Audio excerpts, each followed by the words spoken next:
بسم اللہ الرحمن الرحیم۔ نہج البلاغہ سے اقتباس۔ حصہ اول، خطبہ نمبر 191۔ ترجمہ مفتی جعفر حسین۔ متقین کے اوصاف اور نصیحت پذیر طبیعتوں پر موعظت کا اثر اور ابن قوہ کی غلط فہمی کا ازالہ۔ بیان کیا گیا ہے کہ امیر المؤمنین علیہ السلام کے ایک صحابی نے کہ جنہیں حمام کہا جاتا ہے اور جو بہت عبادت گزار شخص تھے، حضرت سے عرض کیا کہ یا امیر المؤمنین علیہ السلام، مجھ سے پرہیزگاروں کی حالت اس طرح بیان فرمائیں کہ ان کی تصویر میری نظروں میں پھرنے لگے۔ حضرت نے جواب دینے میں کچھ تأمل کیا، پھر اتنا فرمایا کہ اے حمام، اللہ سے ڈرو اور اچھے عمل کرو، کیونکہ اللہ ان لوگوں کے ساتھ ہے جو متقی و نیک کار ہوں۔ حمام نے آپ کے اس جواب پر اکتفا نہ کیا اور آپ کو مزید بیان فرمانے کے لیے قسم دی، جس پر حضرت نے خدا کی حمد و ثنا کی اور نبی صلی اللہ علیہ وآلہ وسلم پر درود بھی بھیجا اور یہ فرمایا: اللہ سبحانہ نے جب مخلوقات کو پیدا کیا تو ان کی اطاعت سے بے نیاز ہو کر اور ان کے گناہوں سے بے خطر ہو کر کارگاہ ہستی میں انہیں جگہ دی، کیونکہ اسے نہ کسی معصیت کار کی معصیت سے نقصان اور نہ کسی فرمان بردار کی اطاعت سے فائدہ پہنچتا ہے۔ اس نے زندگی کا سر و سامان ان میں بانٹ دیا ہے اور دنیا میں ہر پیک کو اس کے مناسب حال، محل اور مقام پہ رکھا ہے۔ چنانچہ فضیلت ان کے لیے ہے جو پرہیزگار ہیں، کیونکہ ان کی گفتگو جچی تلی ہوئی، پہناوا میانہ روی اور چال ڈھال عز و فروتنی ہے۔ اللہ کی حرام کردہ چیزوں سے انہوں نے آنکھ بند کر لیں اور فائدہ مند علم پر کان دھر لیے ہیں۔ ان کے نفس زحمت و تکلیف میں بھی ویسے ہی رہتے ہیں جیسے آرام و آسائش میں۔ اگر زندگی کی مقررہ مدت نہ ہوتی جو اللہ نے ان کے لیے لکھ دی ہے تو ثواب کے شوق اور عطاب کے خوف سے ان کی روحیں ان کے جسموں میں تشم زدن کے لیے بھی نہ ٹھہرتیں۔ خالق کی عظمت ان کے دلوں میں بیٹھی ہوئی ہے، اس لیے کہ اس کے ماں سوا ہر چیز ان کی نظروں میں ذلیل و خوار ہے۔ انہیں جنت کا ایسا ہی یقین ہے جیسے کسی کو آنکھوں دیکھی چیز کا ہوتا ہے، تو گویا وہ اسی وقت جنت کی نعمتوں سے سرفراز ہیں، اور دوزخ کا بھی ایسا ہی یقین ہے جیسے کہ وہ دیکھ رہے ہیں، تو انہیں یہ محسوس ہوتا ہے کہ جیسے وہاں کا عذاب ان کے گرد و پیش موجود ہے۔ ان کے دل غمزدہ، محزون اور لوگ ان کے شر و ایذا سے محفوظ و مامون ہیں۔ ان کے بدن لاغر، ضروریات کم اور نفس نفسانی خواہشات سے بڑی ہیں۔ انہوں نے چند مختصر سے دنوں کی تکلیفوں پر صبر کیا، جس کے نتیجے میں دائمی آسائش حاصل کی۔ یہ ایک منافع بخش تجارت ہے جو اللہ نے ان کے لیے مہیا کی۔ دنیا نے انہیں چاہا مگر انہوں نے دنیا کو نہ چاہا۔ اس نے انہیں قیدی بنایا تو انہوں نے اپنے نفسوں کا فدیہ دے کر اپنے کو چھڑا لیا۔ رات ہوتی ہے تو اپنے پیروں پر کھڑے ہو کر قرآن کی آیتوں کی ٹھہر ٹھہر کر تلاوت کرتے ہیں، جس سے اپنے دلوں میں غم و اندوہ تازہ کرتے ہیں اور اپنے مرض کا چارہ ڈھونڈتے ہیں۔ جب کسی ایسی آیت پر ان کی نگاہ پڑتی ہے کہ جس میں جنت کی ترغیب دلائی گئی ہو تو اس کے تمام ادھر جھک پڑتے ہیں اور اس کے اشتیاق میں ان کے دل بے تابانہ کھنچ جاتے ہیں اور یہ خیال کرتے ہیں کہ وہ پرکیف منظر ان کی نظروں کے سامنے ہے۔ اور جب کسی ایسی آیت پر ان کی نظر پڑتی ہے کہ جس میں دوزخ سے ڈرایا گیا ہو تو اس کی جانب دل کے کانوں کو جھکا دیتے ہیں اور یہ گمان کرتے ہیں کہ جہنم کے شعلوں کی آواز اور وہاں کی چیخ و پکار ان کے کانوں کے اندر پہنچ رہی ہے۔ وہ رکوع میں اپنی کمریں جھکائے اور سجدے میں اپنی پیشانیاں، ہتھیلیاں، گھٹنے اور پیروں کے کنارے انگوٹھے زمین پر بچھائے ہوئے ہیں اور اللہ سے گل و خلاصی کے لیے التجائیں کرتے ہیں۔ دن ہوتا ہے تو وہ بردبار دانشمند عالم، نیکوکار اور پرہیزگار نظر آتے ہیں۔ خوف نے انہیں تیروں کی طرح لاغر کر چھوڑا ہے، دیکھنے والا انہیں دیکھ کر مریض سمجھتا ہے، حالانکہ انہیں کوئی مرض نہیں ہوتا، اور جب ان کی باتوں کو سنتا ہے تو کہنے لگتا ہے کہ ان کی عقلوں میں فطور ہے۔ ایسا نہیں، بلکہ انہیں تو ایک دوسرا ہی خطرہ لاحق ہے۔ وہ اپنے اعمال کی کم مقدار سے مطمئن نہیں اور زیادہ کو زیادہ نہیں سمجھتے۔ وہ اپنے نفسوں پر ہی کوتاہیوں کا الزام رکھتے ہیں اور اپنے اعمال سے خوف زدہ رہتے ہیں۔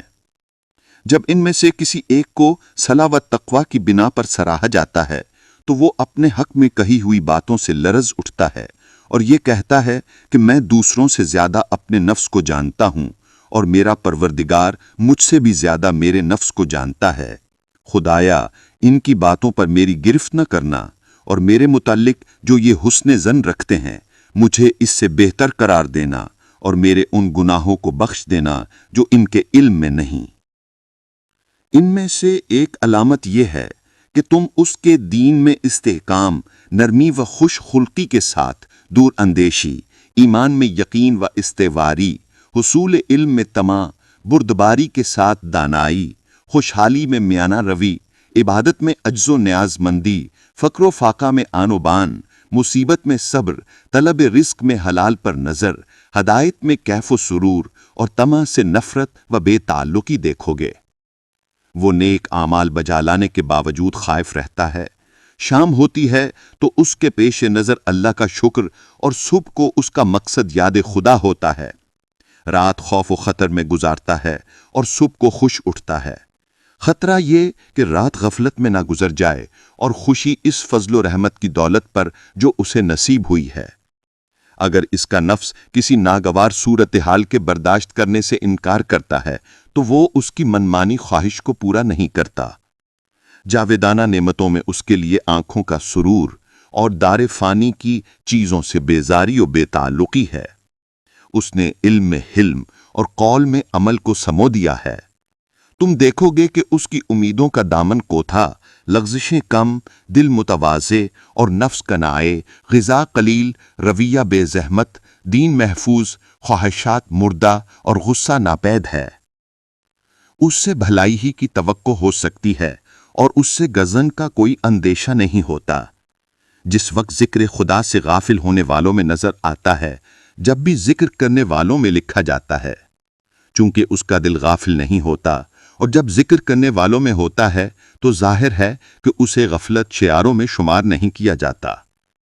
جو اس پر ظلم کرتا ہے اس سے درگزر کر جاتا ہے، جو اسے محروم کرتا ہے یہ اپنی عطا سے اس کا دامن بھر دیتا ہے، جو اس سے بگاڑتا ہے یہ اس سے بناتا ہے۔ بےہودہ بکواس اس کے قریب نہیں پھٹکتی، اس کی باتیں نرم، برائیاں ناپید اور اچھائیاں نمایاں ہیں۔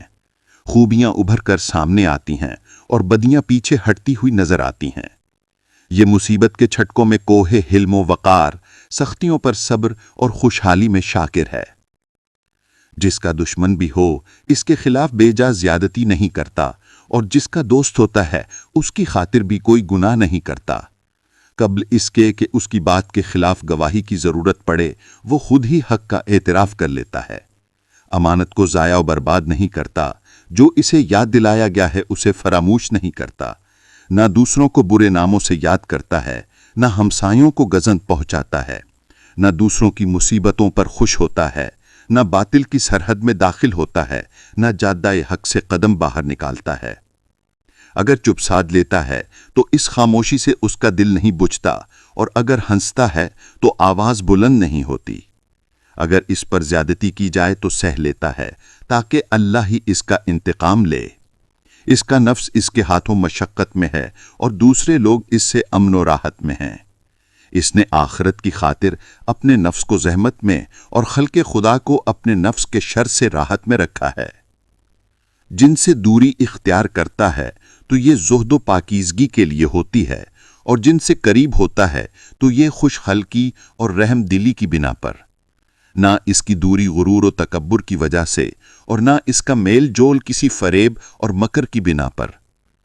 راضی کا بیان ہے کہ ان کلمات کو سنتے سنتے حمام پر غشی طاری ہوئی اور اسی عالم میں اس کی روح پرواز ہو گئی۔ امیر المؤمنین علیہ السلام نے فرمایا کہ خدا کی قسم مجھے اس کے متعلق یہی خطرہ تھا۔ پھر فرمایا کہ مؤثر نصیحتیں نصیحت پذیر طبیعتوں پر یہی اثر کیا کرتی ہیں۔ اس وقت ایک کہنے والے نے کہا کہ یا امیر المؤمنین علیہ السلام، پھر کیا بات ہے کہ خود آپ پر ایسا اثر نہیں ہوتا؟ حضرت نے فرمایا کہ بلا شبہ موت کے لیے ایک وقت مقرر ہے کہ وہ اس سے آگے بڑھ ہی نہیں سکتا، اور اس کا ایک سبب ہے جو کبھی ٹل نہیں سکتا۔ ایسی بے معنی بات سے جو شیطان نے تمہاری زبان پر جاری کی ہے باز آؤ، اور ایسی بات پھر زبان پر نہ لانا۔ وضاحت مؤلف: ایک، ابن ابی الحدید کے نزدیک اس سے مراد حمام ابن شریح ہیں، اور علامہ مجلسی فرماتے ہیں کہ اس سے ظاہراً حمام ابن عبادہ مراد ہیں۔ دو، یہ شخص عبداللہ بن کوا تھا جو خوارج کی ہنگامہ آرائیوں میں پیش اور حضرت کا سخت مخالف تھا۔